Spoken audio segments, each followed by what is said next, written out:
For most of us, our journey with Minecraft didn't begin with a controller or a keyboard. It started on YouTube. There was no better feeling than getting home from school and watching Stampy's Lovely World, and then trying and failing to replicate his house just so we could be in the lovely garden. Or watching Diamond Dimensions and then Dan's modded adventures with Dr. Trayaurus, and then building a lab for our own experiments, and a massive arena for boss fights just like Pat and Jen. Inspired by these channels, we all made our own worlds. Massive mansions made entirely of diamonds, with full enchanted armour and swords and chests full of supplies for imaginary battles, or hidden bases and solo worlds that would eventually get lost. Trying time and time again to craft emerald armour and tools, in the hopes that it had been secretly added. At some point, building Herobrine altars and constructing a glowstone portal, following tutorials that promised something supernatural would happen, only to be met with disappointment, but that didn't matter. What mattered was that this game evoked such creativity, it solidified friendships, and subconsciously expanded our imaginations. It gave us something to talk about at school, entire worlds that were built up in our minds, just waiting to be brought to life. Then, there were the tutorial worlds. Despite not playing the classic console tutorial world for almost a decade now, I can still vividly remember the broken wooden house that taught us how to build our own safe place, and the stakes that felt like security and comfort when night fell.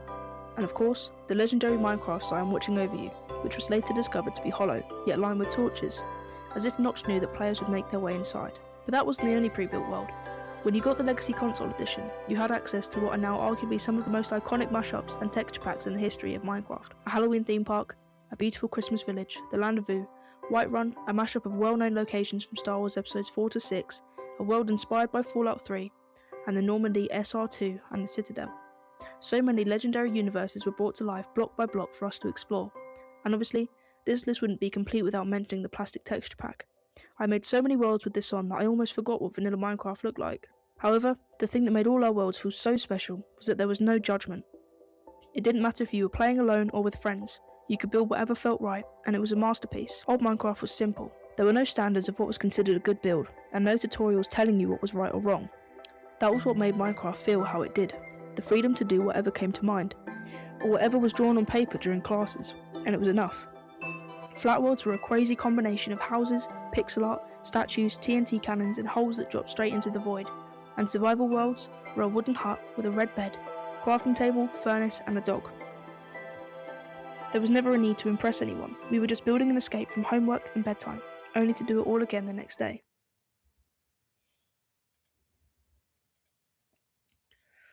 However, as the saying goes, good things must come to an end.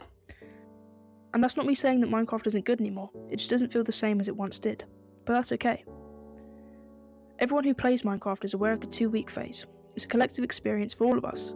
The game gets lost in the library of new releases or sits untouched on the home screen, and that's how the cycle begins. Weeks pass by, and the real world becomes too prominent to ignore. The game that was once played all night and all weekend has been replaced with homework, driving lessons, applications, and jobs.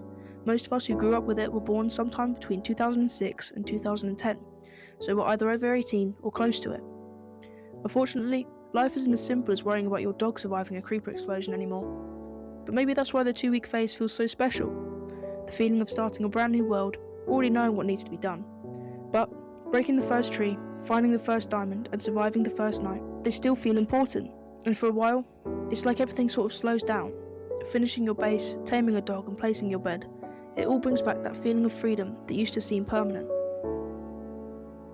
At the heart of this, of course, are the creators, the ones that paved the way for our creations and showed us the endless possibilities. But much like us, they grew up too. They tried new games, started new projects, and evolved beyond the worlds that once inspired us. Obviously, that's not the end though. Every so often I find myself rewatching Stampy's Lovely World and encouraging my siblings to watch along as well, where I come across one of the mods that DanTDM used and I use it in my world. Minecraft, of course, has never stopped. It keeps growing, and new features are continuously added, bigger biomes, new mobs and items, and updates that change the way we play. The introduction of realms and servers have made it so much easier to build a world with our friends and experience the minigames all over again. And with those updates came new creators and new content. Some explore the new updates, while some build incredible worlds or survive in hardcore. Every video that comes out is a reminder that Minecraft was and never will be just a game. It'll always be a platform for creativity and community. That's the beauty of it all. Even when life gets in the way, no matter when we come back, which we always do, the game keeps growing. There are new features to uncover, new sparks of inspiration, and a world that feels both familiar and exciting. The 2-week phase isn't just something that happens, it's a chance to rediscover the freedom and the originality. It doesn't matter if you can't build well or you haven't found netherite yet. What matters is that you're still creating things that feel unique to you.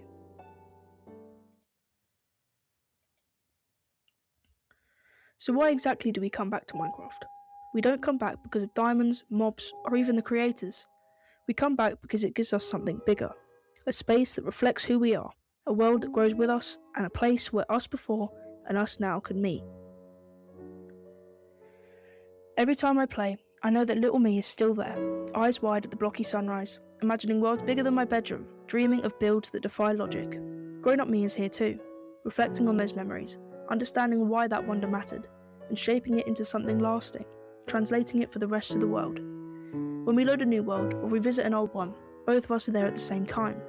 The excitement of discovery and the thrill of a new creation, it feels like they coexist in the same space. Minecraft is constant.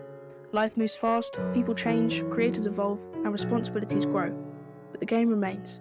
It's a sandbox that doesn't judge, and a place where imagination is always valid. It reminds us that creativity isn't tied to age, and that wonder doesn't expire. It's not nostalgia that calls us back. It's the freedom to explore, experiment, fail, and create, just as we did the first time we played. And so, the cycle continues. We leave, we grow, we return, and every time we do, we remember why we fell in love with Minecraft in the first place. The game isn't just a pastime, it's a home for imagination, and a part of our childhood that is always waiting for us, ready to play. So that's why we come back.